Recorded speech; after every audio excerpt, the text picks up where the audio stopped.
بسم اللہ الرحمن الرحیم۔ السلام علیکم، آپ دیکھ رہے ہیں میرا چینل پورا سچ اور میں ہوں نعمان شیخ۔ ناظرین، کل رات کو تحریک لبیک کے سربراہ سعد خادم رضوی صاحب کو گرفتار کیا گیا ہے اور اس کے بعد پورے ملک میں احتجاجی مظاہرے شروع ہو گئے ہیں۔ جمہوریت ہے، جمہوری ملک ہے، احتجاج کا سب کو حق ہے، ہونا چاہیے۔ یہ گرفتاری کیوں ہوئی، یہ احتجاج کیوں ہو رہا ہے، اس کے بارے میں تھوڑی سی بات کرنی ہے۔ 20 اپریل کی ڈیڈ لائن دی تھی تحریک لبیک والوں نے حکومت کو کہ جو ان کے مطالبات ہیں، جو 2 معاہدے ہوئے تھے حکومت کے ساتھ کہ فرانس کے سفیر کو نکالا جائے اور وہاں سے اپنا سفیر واپس بلایا جائے اور فرانس کی پروڈکٹس کا بائیکاٹ کیا جائے کیونکہ توہین رسالت وہاں ہوئی ہے، اور فرانس کے جو حکمران ہیں، وزیر اعظم آئی تھنک، انہوں نے بھی جو بیان دیا تھا وہ اس صورت کا دیا تھا کہ جیسے انہوں نے اس کو بڑا لائٹ لیا تھا اور مسلمانوں کے جذبات کا کوئی انہوں نے خیال نہیں کیا تھا، جو کہ یقینی طور پر غلط ہے۔ ہم مسلمان ہیں، اللہ کے رسول نے فرمایا ہے صلی اللہ علیہ وآلہ وسلم نے کہ تمہارا ایمان اس وقت تک مکمل نہیں ہو جاتا جب تک کہ میں تمہاری تمام آل اولاد، تمام مال اور ہر چیز سے پیارا نہ ہو جاؤں۔ اللہ کے رسول پر ہماری جان قربان، ہماری آل قربان، ہمارا مال قربان۔ لیکن گزارش یہ ہے کہ ریاست ایک انسان نہیں ہوتی، اس ریاست میں موجود تمام انسانوں کے بارے میں سوچنا ہوتا ہے۔ ریاست نے اپنی ریاست کے مالی معاملات کو دیکھنا ہوتا ہے، دفاعی معاملات کو دیکھنا ہوتا ہے، سفارتی معاملات کو دیکھنا ہوتا ہے۔ ان تمام معاملات کو دیکھتے ہوئے ریاست نے کوئی فیصلہ کرنا ہوتا ہے۔ دنیا ایک گلوبل ولیج ہے اور ہم اس گلوبل ولیج کا ایک چھوٹا سا گاؤں ہے، اور یہ چیز ہمیں سمجھنی پڑے گی۔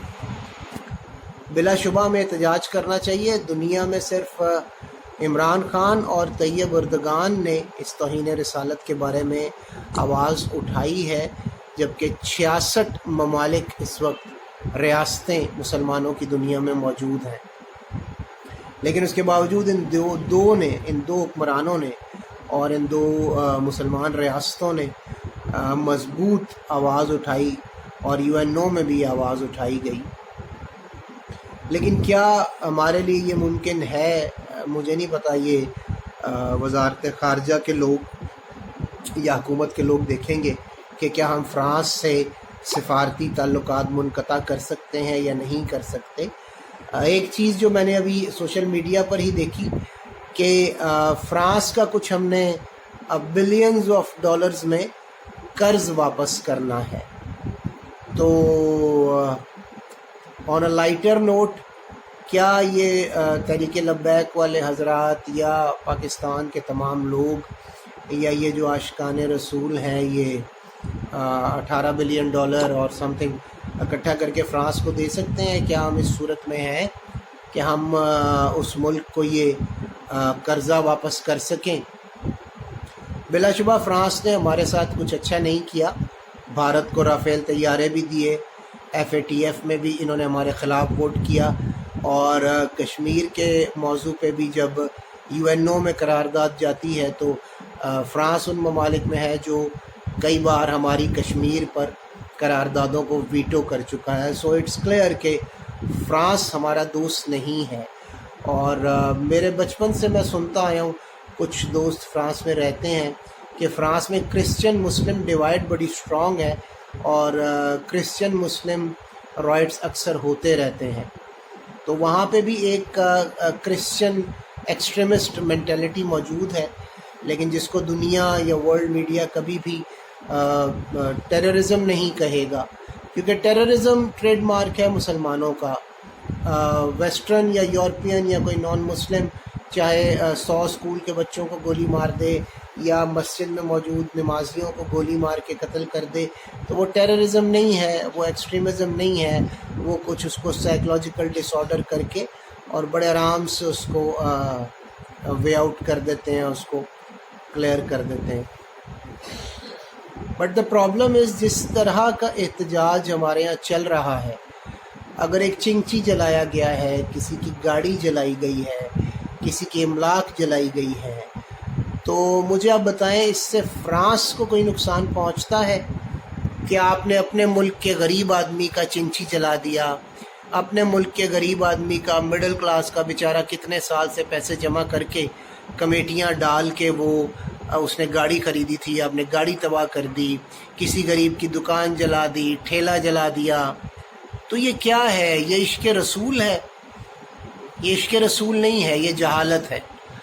آپ اس کو کسی بھی طرح عشق رسول قرار نہیں دے سکتے.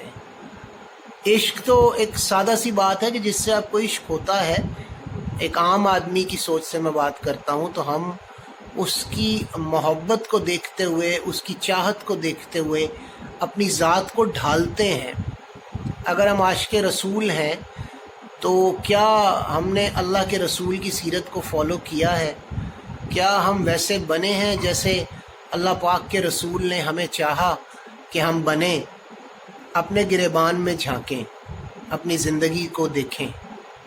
ہم ظاہری چیزوں پر ہیں، صرف ہم داڑھی رکھ لیتے ہیں، ہم نماز پڑھ لیتے ہیں، ہم ٹوپی پہن لیتے ہیں. اب رمضان آ گیا ہے، آپ کو وضو کرنے والی جگہ تک صفیں بھری ملیں گی، لیکن 27 رمضان کی جب نماز ہو جائے گی عشاء کی یا ایون مغرب کی، تو اگلے دن سے مساجد میں ہماری حاضری ختم ہو جائے گی.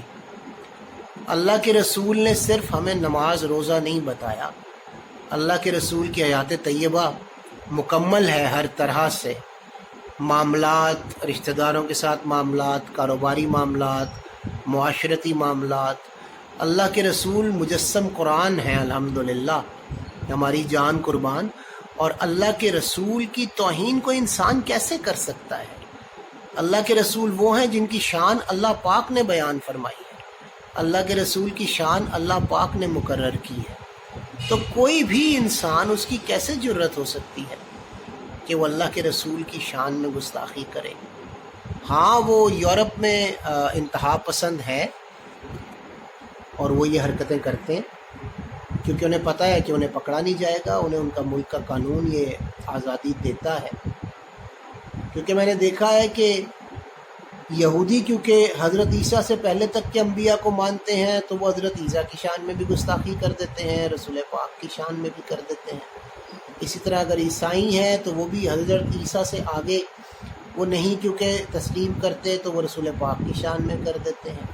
لیکن ایسے لوگ بہت کم ہیں دنیا میں. کوئی مسلمان 1.25 ارب کی تعداد میں اگر ہیں، تو باقی 6-6.5 ارب میں اگر کوئی ایک آدمی یا کوئی چند لوگ اس طرح کی حرکت کرتے ہیں جو بلا شبہ قابل گرفت اور قابل سزا ہے. لیکن ہم اپنے ملک میں ٹائر جلا کے، املاک کو جلا کے، پولیس والوں کو ڈنڈے مار کے، عام راہگیروں کو گولیاں مار کے، مطلب کیا بگڑا اس توہین رسالت کرنے والے شخص کا، جو چاہے فرانس میں ہے، چاہے نیوزی لینڈ میں ہے، چاہے وہ برطانیہ میں ہے؟